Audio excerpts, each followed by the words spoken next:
நாம் எங்கிருந்து தொடங்குவது நம்முடைய வாழ்க்கை? ஒண்ணும் இல்ல, நான் இந்த வார்த்தையை சொல்றேன். நீங்க ஏன் தெரியுமா புத்தக திருவிழாவுக்கு வரணும்? சொல் புரியணும்.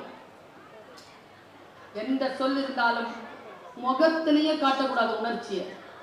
புரிஞ்சுக்கிட்டு என்ன களமானோன்னு அப்புறமா களமான புரிஞ்சுக்கோங்க. முதல்ல ஆங்கிலத்தில் எனக்கு ரொம்ப பிடித்த சொல் அண்டர்ஸ்டாண்டிங். அப்பா, நான் மொழி ஆசிரியர், சிலாகிக்கிறேன் அந்த வார்த்தையை. I stand under you, what you say. நான் புரிந்து கொள்கிறேன். அகாமடேஷன் வேற, அண்டர்ஸ்டாண்டிங் வேற, அக்செப்டன்ஸ் வேற, அக்ரிமெண்ட் வேற, டாலரன்ஸ் வேற. பெண்கள் எல்லாத்தையும் கூட்டாஞ்சோறுமாய் வச்சுக்காது. நான் உன்னை புரிந்து கொள்கிறேன், ஏற்றுக்கொள்ள மாட்டேன். நான் இடமளிக்கிறேன், ஏனென்றால் சகித்துக் கொள்கிறேன், ஏனென்றால் நான் உன்னை நேசிக்கிறேன். கிளாரிட்டி இன் தாட்ஸ் மிகப்பெரிய விஷயம். பல நேரங்களில் நாம் எங்கிருந்து தொடங்குவது? நான் ஒரு வார்த்தையை சொல்றேன், மனதுல இன்னைக்கு இதை சொல்லிடணும். நான் இதை எங்கேயும் சொன்னதில்லை. நேற்று முன்தினம் விமானத்தில் பயணம் செய்து கொண்டிருக்கிறேன். பக்கத்துல மேனாள் தமிழ் வளர்ச்சித்துறை இயக்குனர் மா ராசேந்திரன் உட்கார்ந்திருக்கார். அவரும் நானும் தமிழ் பேசிக் கொண்டு வருகிறோம். ஆழமான தமிழ் விஷயங்களை அவர் பேசுகிறார். நான் உங்கள் எல்லோருக்கும் சொல்லுகிறேன், தமிழ் உறவுகள், எங்கே நிற்க வேண்டும், யார் பேச்சை கேட்க வேண்டும் என்பதை முடிவு செய்யுங்கள். யாரோ ஒருவர் முடிவு செய்யக்கூடாது. ஏங்க, இந்த போனை எடுத்து நான் என் வீட்டில் இருந்த சொன்னேன், ஏதாவது ஒரு புதுசா பிளாட் என்னவாது வந்திருக்குதுப்பா அப்படின்னு கேட்டா, இன்ஸ்டாகிராம் ஃபுல்லா சென்னையில் இருக்கிற பிளாட்டுக்கான எல்லா அட்வர்டைஸ்மெண்ட்டும் வருது. யாரு கேட்டா என் பேச்ச? அன்னைக்கு வீட்லங்க தனியா இருக்கிறேன். சரி, வீட்டுல ஒரு பாட்டு போட்டேன், மேரா ஹிந்தி பாட்டு, மேரா தில் தா அகேலா, வசந்தண்ணா, மேரா தில் தா அகேலா, பாசிகர் படம் பாரு போட்டு அதுக்குள்ள பெல் அடிச்சிருச்சு. வீட்டுல யாரும் இல்லை, நான் தனியா இருக்கிறேன். வெளியில போய் பார்த்தா யாரோ ஒருத்தவங்க வந்திருக்காங்க, ஏதோ தினசரிக்கு பணம் கேட்டாங்க. தினசரி பத்திரிகைக்கான பணத்தை கொடுத்துட்டு மூடிட்டு என்னுடைய பெட்ரூமை லாக் பண்ணிட்டு உள்ள உட்கார்றேன். அந்த கூகுள் பேசுது என்கிட்ட. நான் ஏதோ வாங்கி வச்சிருக்கிறேன் ஒன்று, கூகுள் அப்படின்னு. ஹே கூகுள் அப்படின்னா அது பேசுவோம். ஹே அலஸ்கா அப்படின்னு நான் பேசுவோம்ல, அந்த மாதிரி ஹே கூகுள் அப்படின்னு நான் அதுக்கிட்ட சொல்லிட்டேன் ஒரு வேலை. அது என்ன சொல்லுது? Sultana, I think you are back. பொம்பளை குரல்ல பேசுது. நான் ஃபிக்ஸ் பண்ணி வச்சிருக்கிறது ஆம்பளை குரல். ஏன்னா சொல்ற பேச்சு எல்லாரும் பொம்பளை குரல்லையே கேட்டு கேட்டு பழகிட்டுமா, சர்வீஸ் வாய்ஸ். நான் என் வீட்டில் அந்த சர்வீஸ் வாய்ஸை ஆம்பளை குரலாக மாற்றி வச்சிருக்கேன். சரியா? அதை பாதிக்கப்பட்டவர்கள் மட்டும் கேட்கிறாங்க. அந்த சர்வீஸ் ஆண் குரல் மாதிரி பெண் குரல் வருது. பெண் குரல் என்ன சொல்லுச்சு தெரியுமா? Sultan, I think you are back. Please sit down. Have a glass of water. I really wanted to connect with your feelings. Take your mobile and call Amin. அம்மின்னு போட்டு வச்சிருக்கிறது எங்க அம்மா. ஏஎம்ஐ அம்மின்னு கூப்பிடுவோம் புதுல. என்னடா ஆச்சின்னு பார்த்தா, மேரா தில் தா அகேலான்னு சொன்னா, என் மனம், என் இதயம் தனிமையில் தவிக்கிறது. அது பிளே த சாங் சொல்லாம அப்ரப்டா நிறுத்திட்டேன்னா, அது நான் மன உளைச்சல்ல இருக்கிறேன்னு சொல்லிட்டு செத்துற போறேன்ட்டு கவுன்சிலிங் கொடுக்குது. என் அனுமதி இல்லாமல். அதுக்கப்புறமா நான் சுவிட்ச் ஆஃப் பண்ணிட்டேங்க. அதை மொபைல கூடங்க ரூம்க்கு எடுத்துட்டு போறது இல்லை, பொது இடத்துல வச்சிருந்தது. ஆனா நாம தான் வைக்க முடியாது. பல பேர் பாத்ரூம்ல கூட எடுத்துட்டு போறாங்கன்னு. ஏன்னு கேட்டேன். தனியா போறதுக்கு பயம். நாங்க சைக்காட்ரிஸ்ட் இல்லையா, போனை தனியா விட்டுட்டு போறதுக்கு பயம். ஏன் கை தட்டுறீங்கன்னு எனக்கு தெரியல.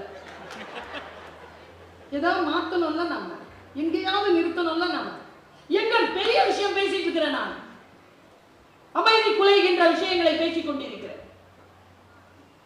இந்த நானும் ராஜேந்திரன் ஐயா அவர்கள் பேசிக்கொண்டே வரும்பொழுது ஒரு சின்ன ஒரு கான்வர்சேஷன், அப்படி ஒரு பிக் பேங் தியரி மாதிரி இப்படி வெடிச்சுதுங்க. விமானம் போயிட்டு இருக்க ஒரு மெதுவான குரல்ல பேசுற 73 வயது ஐயாவுக்கு, தமிழ் அறிஞர். எங்கிட்ட இப்படி ஏதோ ஒன்று பேசிட்டே இருக்கும்போது எனக்கு மனசுக்குள்ள காட்சிகள் விரியுது. பாருங்க, நம்ம வாழ்க்கை எவ்வளவு பெரிய சோகம்னு காலையில எழுந்திருக்கிற எல்லாருக்கும் தெரியும். இல்ல, எதுவுமே நிம்மதியா இல்லை அப்படின்ட்டு காக்கைகளாய் முடியும். உங்களுக்கு தெரியுமா, குயிலுக்கு, காக்கைக்கு, பச்சை பறவைகளுக்கு இருக்கக்கூடிய பிரச்சனை தெரியுமா? நமக்கு தெரியாது. உதாரணத்துக்கு சொல்றேன். பறவைக்கு, நம்ம வீட்டில் வந்து நான் வெஜிடேரியன் சமைக்கிறவங்களுக்கு முட்டைக்கோழி அப்படின்னு சொன்னா ரொம்ப பிடிக்கும். முட்டைக்கோழியை வந்து சமைப்பாங்க. முட்டைக்கோழின்னா என்ன அர்த்தம்னா, அது முட்டை போட்டிருக்காது, ஆனா போடுற லெவல்ல இருக்கும். நிறைய அது உள்ள பார்த்தீங்கன்னா நிறைய முட்டைகள். முட்டைக்கோழி சாப்பிட்றது என்னைக்காவது அந்த ஆயும் பொழுது, அந்த கறி ஆயும் பொழுது யாரேனும் ஓடுடைய முட்டையை கண்டெடுத்திருக்கிறோமா? ஓடு இருக்கிறது இல்லை முட்டைய கோழிக்கிட்ட. அப்போ அந்த கோழிக்கு ஓடு எப்போ வருது? முட்டை வெளியில் வருகின்ற சில நிமிடங்களுக்கு முன்னால் தான் ஓடு கட்டுமா. இப்ப நான் இதெல்லாம் விட்டுறேன், இதெல்லாம் சயின்ஸ், நீங்க எல்லாம் பார்த்துக்கோங்க. எனக்கு எங்க கவலை தெரியுமா, அந்த ஓடு கட்டிய உடனே அது வந்து முட்டை போட்டாகும். பல பறவைகள் ரொம்ப திட்டமிட்டு கூடு கட்டி கொள்ளும். கூடு கட்டவே தெரியாதுங்க ஒரு பறவைக்கு, குயில். அது எப்படிங்க போய் அந்த முட்டையை அந்த நிமிடத்திற்குள்ள போய் அந்த காக்கையினுடைய வேறு ஒரு கூட்டை தேடும்? எப்படிங்க தேடுது? அது தேடுறதுலயும் அது முட்டை போட்டிருக்கணும். அது முட்டை இல்லைன்னா இந்த முட்டையை அக்செப்ட் பண்ணாது காக்கா. அது முட்டை போட்டிருக்கணுமா? அதுலயும் அது அடை காட்டுச்சு இருக்கணும். அடை காக்கிற காக்கா முட்டையை விட்டு போவே போகாது. அப்போ அடை காக்கிற முட்டையும் இருக்கணும், காகமும் இருக்கக்கூடாது, அந்த கூட்டையும் கண்டுபிடிக்கணும். இத்தனையும் அந்த 1 மணி நேரத்துல அந்த பறவை செய்யணும். அது என்ன பண்ணுமா, ஆண் பறவையை சேர்த்துக்குமா. ஆண் பறவையை சேர்த்துக்கிட்டு அது போய் அந்த இடத்தை லொக்கேட் பண்ணிட்டு, ஆண் பறவை அந்த காகம் இருக்குல்ல, அந்த பெண் காகத்தை சீண்டி அதை அந்த கூட்டுல இருந்து கிளப்பி தூரமா கொண்டு போகுமா. அது அதை தூரமா கொண்டு போற அந்த நிமிடங்கள் இருக்குல்ல, அந்த நிமிடங்களுக்குள்ள இந்த குயில் அந்த இடத்துல முட்டையிடும். இப்ப நினைச்சு பாருங்க இந்த ஸ்ட்ரகிள் நினைச்சு பாருங்க நீங்க. அந்த முட்டை போட்டுட்டு அது வந்துடும். அம்மா அப்பா 2 பேரும் வந்துட்டு தூரத்துல இருந்து பாக்குமா. இதுல எங்க தெரியுமா ஸ்ட்ரகிள் ஆரம்பிக்குது? முட்டை போட்டதுக்கு பிறகு அம்மா அப்பாவுக்கு ஸ்ட்ரகிள் தீர்ந்துருச்சு, ஆனா அந்த முட்டைக்கு ஸ்ட்ரகிள் ஆரம்பிக்குது. இந்த முட்டை இருக்குல்ல, அது அடை காக்கிறதுக்கு பிறகு கொஞ்ச நாள்ல அது வெளியிலிருந்து குஞ்சு வரும். குஞ்சு வரும் பொழுது காக்கைக்கு தெரியாது இது தன் குஞ்சு இல்லைன்னு. என்ன ஆகும்னா, அந்த குஞ்சு வெளியில வந்ததுக்கு அப்புறமா குஞ்சுகள் வாய் திறக்கும்ல, வாய் திறக்கும் போது காக்கா வந்து சோறு ஊட்டும்ல, அப்போ ஒவ்வொரு குஞ்சும் சத்தம் போடும்ல. அப்படி சத்தம் போடும்போது குயில் குஞ்சு சத்தம் மட்டும் கொஞ்சம் வித்தியாசமா இருக்குமா.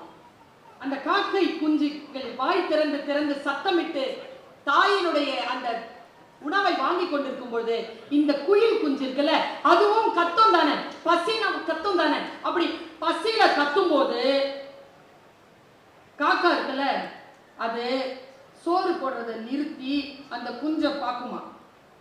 என்ன டிஃபரெண்டா கத்துற, எங்க நம்ம ஃபேமிலி வாய்ஸ். அது மறுபடியும் அதே வாய்ஸ்ல கத்தும் போது அது தொண்டையில காகம் தன்னுடைய அலகினால் கொத்துமா. கொத்தும் போது ஒரு கத்தம் பாருங்க. அந்த கத்து வந்துருச்சுன்னா, அந்த வலிக்கு கத்து வந்துருச்சுன்னா, அடுத்த ஓரிரு நாட்கள்ல அந்த குஞ்சு அந்த கூட்டை விட்டு பறந்து போயிடும். இல்லைன்னா சைலண்டா தான் இருக்கும். அதனால்தான் பாரதி பாட்டி செய்த பொழுது பராசக்தியிடம் கேட்ட பொழுது, தாயே அந்த கத்தும் குயிலோசை சற்றே வந்து காதில் பட வேண்டும். எதுக்கு?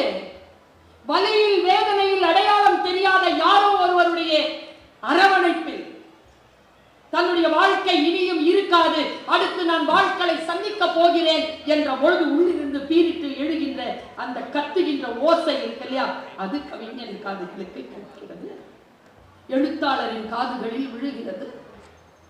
அந்த ஓசைதான், அந்த ஓசையை எழுதுகிறான் ஒரு புலவன்.